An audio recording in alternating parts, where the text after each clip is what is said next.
Après la publication de ma récente vidéo sur YouTube, celle qui parle des enjeux politiques, notamment les changements constitutionnels, il y a un abonné qui m'a posé la question pour dire « Bonnard, aujourd'hui Félix Tshisekedi veut déjà changer la constitution. Quelle est l'idée derrière tout ça ?» En 2011, d'ailleurs pendant la Kabylie, disons, les mêmes Félix ici étaient contre la modification et ou son changement. Bien, cher ami, je ne réponds pas uniquement à toi.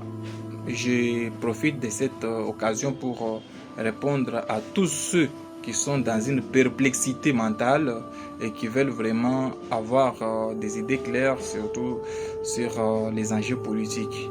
Et se méfier bien évidemment de l'hypocrisie à laquelle l'opposition joue maintenant. Chers amis, en 2011, la constitution que l'on dit aujourd'hui parfaite a été touchée, notamment sur certaines dispositions relatives à l'élection du président de la République, si je ne me trompe pas. On a touché plus de 5 articles dans la constitution là. Et si cette constitution était parfaite, on n'aurait dû pas toucher à ça. Donc en 2016 aussi, Kabila voulait réviser une fois de plus la constitution. Alors toutes les forces de l'opposition, notamment Félix, ont dit non au changement et ou à la révision de la constitution.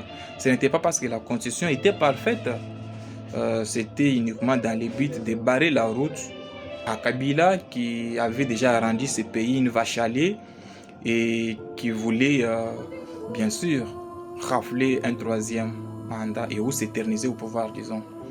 Aujourd'hui, après le premier mandat de Félix Tshisekedi veut changer la constitution. Quelle est l'idée derrière tout ça? Chers amis, le pouvoir rend fou. Si nous nous mettons dans la logique de Nicolas Machiavel, ce n'est pas si facile de lâcher le pouvoir comme ça.